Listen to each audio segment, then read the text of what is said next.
अब आइए ये एडवोकेट फैज साहब ने उसी बात को किस तरह से घुमा के कहा, जरा सुनिए इनको। सल्लल्लाहु अलैहि वसल्लम फरमाते हैं मुझे इसकी इजाजत नहीं। सुनिए। नबी अकरम सल्लल्लाहु अलैहि वसल्लम ने एक दुआ की और दुआ की अल्लाह मैं अपने वालिदैन की खबर की जियारत करूं। आप सल्लल्लाहु अलैहि वसल्लम फरमाते हैं मुझे इसकी इजाजत नहीं मिली।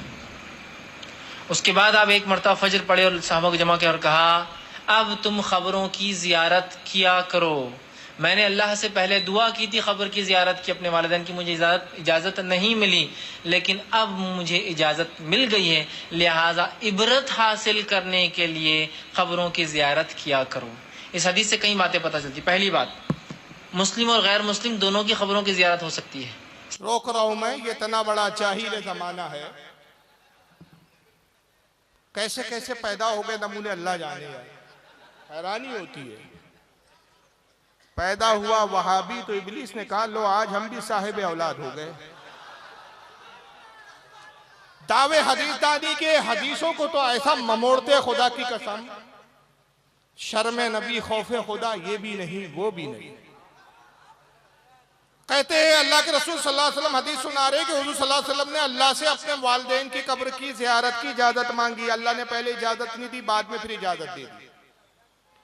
ना ये शरह देखेंगे हदीस की कि पहले इजाजत क्यों नहीं मिली, फिर ना ये शरह देखेंगे कि बाद में इजाजत क्यों मिली। कहते फिर हुजूर ने कहा कि मुझे जब इजाजत मिली तो मैं अपने वालिदैन की कब्र पर गया। इससे दो चीजें साबित हुई। तो पहली चीज क्या साबित करते हैं मौलवी साहब, नीम मौलवी साहब? कहते इससे पता चला कि इबरत के लिए कब्र की जियारत की जाती है। अल्लाह, काय के लिए कब्र की जियारत करना चाहिए?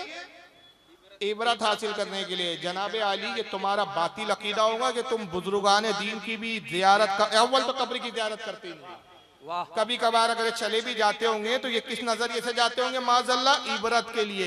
हमारे अहले सुन्नत का अकीदा ये है कि आम मुसलमान की कब्र भला इबरत के लिए आप जियारत कर सकते हैं, लेकिन अंबिया और औलिया की कब्र की जियारत इबरत के लिए नहीं बल्कि बरकत के लिए की जाती है। सुभान अल्लाह, जिंदाबाद जिंदाबाद। और दलील सुन लीजिए, सही मुस्लिम की हदीस है, आका कहते हैं मैं मेराज पर निकला, जिब्रील ने रोक दिया कि फिया मोहम्मद, रुकिए मोहम्मद सल्लल्लाहु अलैहि वसल्लम। ऐ जिब्रील क्यों रुकवा रहे हो? मुझे तो मेराज पर जाना है, दीदार खुदा करना है। अर्ज करती है रसूलुल्लाह देख नहीं रहे मूसा की कब्र है, मूसा की कब्र की जियारत कीजिए। सुभान अल्लाह, जिंदाबाद। अब आका की हदीस के अल्फाज है, सही मुस्लिम की हदीस है ये। आका फरमाते मररतु अला कब्र मूसा व हुवा काइमुन युसल्ली। मैं मूसा की कब्र पर आया, देखा मूसा अपनी कब्र में खड़े हैं और नमाज पढ़ रहे हैं। सुभान अल्लाह, सुभान अल्लाह। बताइए जो कब्र में जिंदा हो नमाज पढ़ रहे, उससे इबरत हासिल की जाएंगी कि उससे बरकत हासिल की जाएंगी? लेकिन फिर यहाँ एतराज करेंगे क्या रसूलुल्लाह को बरकत की जरूरत थी? नहीं, रसूल को बरकत की जरूरत नहीं थी। रसूल हमारे लिए सुन्नत बना रहे थे। जिब्रील रुकवा के जियारत करवाना सुन्नत बना रहे थे। जिब्रील ने रोका रसूल को, नबी कब्र पर रुके ताकि अकीदा सुन्नियों को मिल जाए कि बुजुर्गान दीन की कब्र की जियारत करवाना जिब्रील की सुन्नत है और बुजुर्गों की कब्र की जियारत करना मुस्तफा की सुन्नत है। सुभान अल्लाह, जिंदाबाद जिंदाबाद। तो इबरत के लिए नहीं होती। ये क्या कह रहे हैं माज़अल्लाह, रसूलुल्लाह के वालिदैन की कब्र की जियारत किस लिए करने गए रसूलुल्लाह? इबरत के लिए। अब दूसरी चीज क्या साबित होती है? उनकी ज़बानी सुनिए। मैंने अपने वालिदैन, इसलिए कि आपने क्या कहा, मैंने अपने वालिदैन की खबर की। अब इस मामले में लोगों को बड़ा वो होता है कि क्या आप सल्लल्लाहु अलैहि वसल्लम के वालिदैन भी गैर मुस्लिम थे? तो याद रखिए ये बात बड़ी सख्त है, लेकिन हाँ इसकी हकीकत यही है। अबू दाऊद की रिवायत है, आप सल्लल्लाहु अलैहि वसल्लम का एक सहाबी और अल्लाह के रसूल मेरे वालिदैन कहाँ हैं? तो कहा जहन्नुम में। वो ज़ारो ख़तार रोने लगे कि मेरे वालिदैन जहन्नुम में। देखा नबी अकरम सल्लल्लाहु अलैहि वसल्लम भी रो रहे। कहा अल्लाह के रसूल आप क्यों रो रहे हैं? तो कहा मेरे भी वही हैं। सही रिवायत है और कोई ताज्जुब की बात नहीं है कि नबी के ख़ानदान वाले या उसके वालिदैन जहन्नुम में हैं, इसलिए कि इब्राहिम अलैहिस्सलाम के वालिद कहाँ होंगे? हुजूर सल्लल्लाहु अलैहि वसल्लम एक मरतबा हुजूर के पास एक शख्स आए, सुनने अबू दाऊद की हदीस है, सही रिवायत है, ये जनाब फैज साहब कह रहे हैं। हुजूर के बाद एक शख्स आया, कहा या रसूलल्लाह मेरे वालिदैन कहाँ हैं? हुजूर ने कहा जहन्नम में। वो ज़ारो कतार रोने लगा वो शख्स। फिर हुजूर ने बुलाया, कहा रोते क्यों? फिर हुजूर भी रोने लगे, कहा मेरे भी माँ बाप जहन्नम में। मौलवी साहब ने सिर्फ हदीस पढ़ ली, हदीस की ना शरह देखी ना मुहद्दिसीन के अकवाल देखे, क्योंकि जमात का शेवा यह है कि बस एक बात लेके उड़ पड़ो। कौवा कान ले गया, कान मत देखो, कौवे के पीछे दौड़ पड़ो। शोर हुआ, भाई कौवा कान ले गया, कान नहीं देख रहे कि कान तो यही है, कौवे के पीछे दौड़े जा रहे। भाई कान को चेक तो कर पहले। ये वो जमात है। अबू दाऊद की हदीस तो बेशक सही है, लेकिन शारीन हदीस क्या फरमाते हैं कि या रसूलुल्लाह ने जो कहा कि मेरे वालिदैन, मेरे माँ बाप नहीं फरमाया, सिर्फ बाबा का इस्तेमाल, तहरीफ की कि माँ बाप लफ्ज़ इस्तेमाल किया। उस हदीस में सिर्फ बाप का जिक्र है, मेरा बाप भी जहन्नम में है। शारीन कहते हैं इससे मुराद अबू तालिब है, अब्दुल्ला नहीं।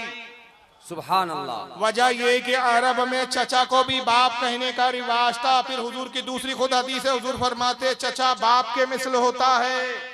वाह वाह। तो यहाँ मुराद अबू तालिब है, हुजूर सल्लल्लाहु अलैहि वसल्लम के वालिद हजरत अब्दुल्ला नहीं। वजह तो यह है, मुहद्दिसीन कहते हैं कि जिस वक्त हुजूर पैदा भी नहीं हुए उससे पहले ही उनका इंतकाल हो गया। तो जब हुजूर को पाया ही नहीं तो ईमान लाने की नौबत ही नहीं आई। जब ईमान लाने की नौबत नहीं आई तो फिर काफिर कैसे? वाह जिंदाबाद। तो इंतकाल किस चीज पर हुआ? दीने फतरत पर। और दीने फतरत उसे कहते कि खुदा को एक जान लिया वो जन्नती और मोमिन हो गया। सुभान अल्लाह सुभान अल्लाह। अब वहां कहते ताज्जुब मत कीजिए, ऐसा होता है, नबी के वालिदैन भी काफिर है, ताज्जुब की बात ही नहीं, ऐसा होता है। हुजूर हजरत इब्राहिम के अब्बा भी जहन्नम में थे, वहां भी फिर खयानत के हजरत इब्राहिम के अब्बा का जो जिक्र आया कुरान में, अबा लफ्ज़ इस्तेमाल किया कुरान में, आजार जो उसका नाम है, मुफस्सिरीन का जमहूर मुफस्सिरीन का इस पे इत्तेफाक है कि आजार भी हजरत इब्राहिम का चचा था, बाप नहीं था। हजरत इब्राहिम के अलैहिस्सलाम के वालिद भी जन्नती है, वो भी दीन फितरत पे थे और उनका नाम है तारक। सुभान अल्लाह। इतना मुफस्सिर की तफसीर देखता है ये फिरका, ना मुहद्दिसीन की शरह देखता है, खुद ही अपने आप में बड़े मुहद्दिस बने बैठे। और रहा, आइए अब इसका जवाब सुन लीजिए। फतावा रशीदिया वाले साहब ने कहा इमाम आजम का जो है मजहब ये, इमाम साहब का मजहब ये है कि रसूल के वालिदैन कुफ्र पे मरे। इन्होंने तहकीक करना गवारा ही नहीं किया कि वो किस किताब में लिखा। अव्वल तो जिस किताब में ये लिखा है वो इमाम आजम की असली किताब नहीं है, बल्कि इमाम आजम की तरफ मंसूब है। उस किताब का नाम है अल फिक़्हिल अकबर।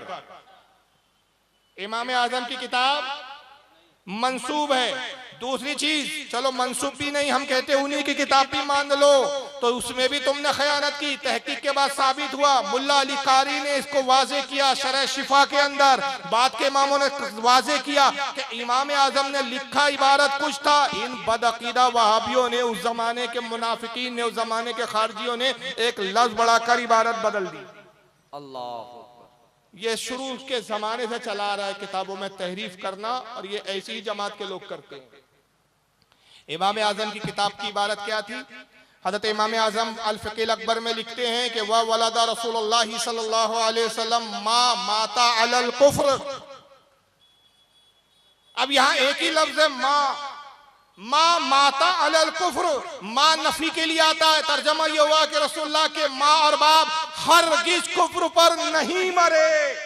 वाह सुभान अल्लाह सुभान। तो माँ को उड़ा दिया और कह दिया माता कुफ्र, तो तर्जमा बन गया कुफ्र पर मरे। एक लफ्ज के उड़ाने से पूरा मसला बदल गया। बिल्कुल ये ऐसी हुआ। मेरी एक किताब है करीने जिंदगी, बाद औकात कातिब गड़बड़ कर देते, बाद औकात बदमाश लोग गड़बड़ कर देते। करीने जिंदगी में ये अज़वाजी जिंदगी पर एक किताब है मेरी, बड़ी मशहूर किताब है और हजारों लाखों की तादाद में अब तक छप चुकी है, लोग पढ़ चुके हैं, अब आज भी छपती है, 3-4 ज़बानों में तर्जुमा हो चुका है, हत्ता कि हमारे पड़ोसी मुल्कों में भी वो किताब छपती है। उसमें एक मसला लिखा मैंने फतावा रज़विया के हवाले से कि जानवर के साथ अगर किसी ने बदकारी की तो उसका गोश्त खाना नाजायज है। क्या है? एक एडिशन एक कुतुब खाने वालों ने छापा, ना गायब कर दिया साहब,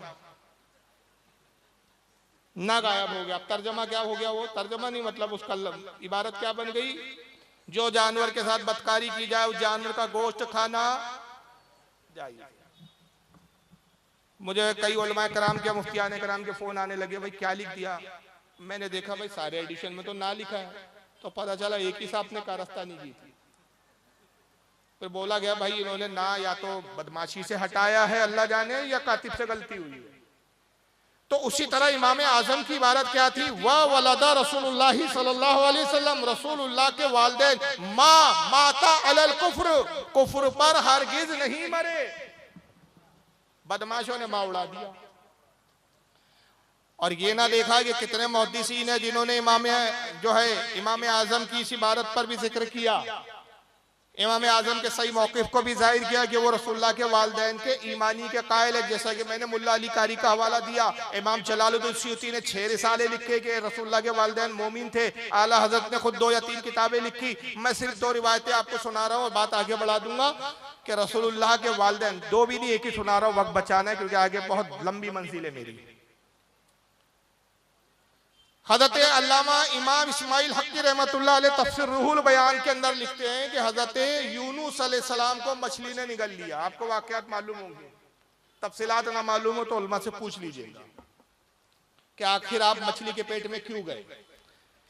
40 दिन तक मछली के शिकम में रहे आप।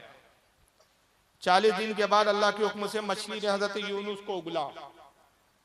40 दिन मछली ने अपने पेट में हजरत यूनुस अलैहिस्सलाम को हजम नहीं किया, तकलीफ नहीं पहुंचाई, हिफाजत करती रही मछली।